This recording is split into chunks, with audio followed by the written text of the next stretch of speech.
UK Prime Minister Liz Truss has sacked Trade Minister Conor Burns with immediate effect over allegations of serious misconduct. Downing Street claims that the new Premier came into action after receiving a complaint against Burns of inappropriate behaviour during party conference. The Whip's office maintains that the Prime Minister is clear all ministers should maintain high standards of behaviour.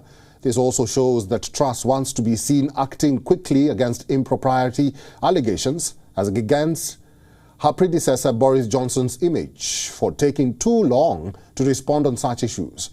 On the other hand, 50-year-old Tory leader Burns has vowed to cooperate to the party's inquiry as the allegations against him are under probe, suggesting that the Conservative Party jumped to conclusions. Burns took to social media to say that he was not informed about the complaint and hoped for a sooner inquiry.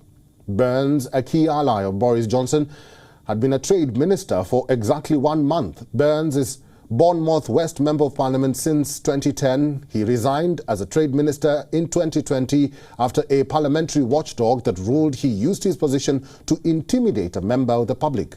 He later returned to government as a minister in the Northern Ireland office. Burns' ouster means more trouble for Truss, who is already facing dissent within her own party. Her government has also been plagued by controversy over the announcement last month of a string of debt-funded tax cuts. As critics say, the move will disproportionately benefit the wealthy and businesses.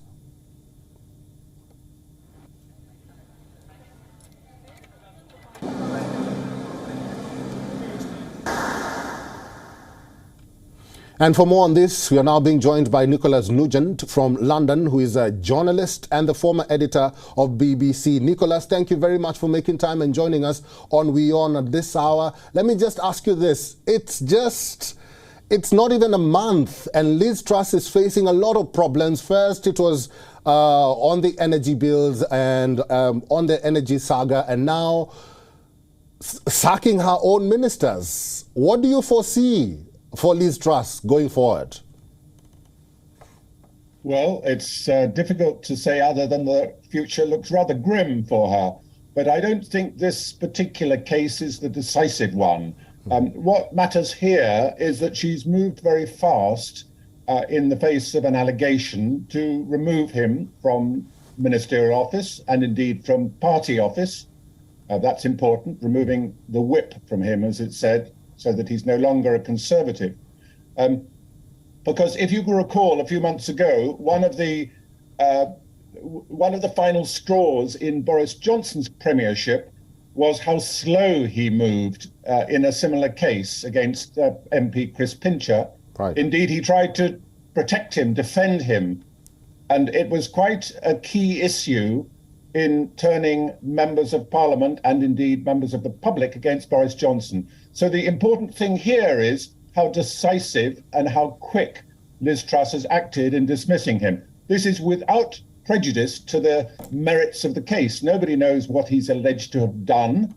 But the point is that because an accusation was made against him, she moved very fast. So you could say this is a plus for her after a very, very difficult week, fortnight, 3 weeks. I mean, as you said, she's only been in office for 1 month and she has everything to prove. And it's a very, very difficult month for her. But I might say in the last day or two, she's begun to come out of it. She's begun to look a bit up. Her action in going to the European summit, broad European summit in Prague this week was rather positive. And we're getting leaks of other positive things, like, for example, the Northern Ireland Protocol, which is one of the lingering issues following Brexit, following Britain's departure from the European Union. There are signs that that is on the way to being resolved. It's early days, very early days, but I don't think the dismissal of Conor Burns, a respected MP and a very close MP to Boris Johnson, I might say, we can't take that as necessarily another nail in the coffin of Liz Truss's premiership. She's still on very, very weak ground. Right. But she has time. So let's see how things progress in the coming days. All right, Nicholas, let's give her time, like you said. But going back to a few days ago, she addressed the conference for the first time as a Prime Minister. What do you make of that, of the statements that she made at the conference going forward?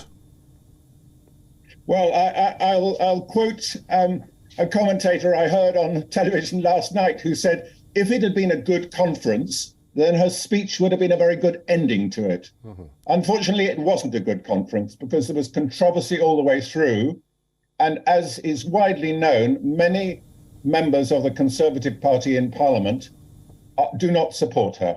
That's fairly clear. You could say she leads a minority government. That's not strictly true because she has a considerable majority in Parliament, but she doesn't have the support of most of her Conservative MPs. That's her problem. So the conference didn't go very well for her because there was a lot of bickering on the sidelines. And even one or two members of her cabinet, people like Penny Mordaunt, and I'm forgetting who the other one is, but anyway, the 2 or 3 members of her cabinet have criticised her apparent stance over benefits. This is quite a tricky one, but as you said in your introduction, she's come under a lot of trouble for cutting taxes. You wouldn't think that would cause her trouble, but cutting taxes that are not funded. In other words, funded from debt, I think was the expression you used in the introduction. Yes. That's her problem. She seems to be ready to reduce taxes very considerably without telling us how she's paying for that. In other words, she hasn't got a plan for that. And that really was the underlying issue and the reason that the party conference did not go very well. And we are still looking for her and her Chancellor of the Exchequer, the Finance Minister, to tell us how they're going to fund these tax cuts. So she's under a great deal of pressure, and every day counts. Every day counts indeed. Briefly, I want you to tell us, Nicholas, in your own view, do you think or do you believe that her ministers will be her greatest letdown? Well, I think that's a hard case to prove. We still don't know whether to blame her or her finance minister, Kwasi Kwarteng, for the unfunded tax cuts. We blame both of them, but ultimately she's the boss. She's the boss. She must have approved the mini budget that has caused so much trouble. She, of course, appointed her ministers, and she will sack them, as she has just proven, if they go wrong. But I wouldn't say, perhaps look at it this way. She has yet to show, or the government has yet to show the cabinet unity we would expect of a government that has only been in office for 4 weeks. Right. We need to see that she has a lot of support within the cabinet, because if there is bickering from the sidelines from within the cabinet, then she's finished. I mean, if she can't unify the team that she has appointed, then she has a very serious problem. All right, we'll have to end this discussion here. I've been talking to a journalist and the former editor of BBC, Nicholas Nugent. Thank you very much for making time for WION today. Thank you, Eric.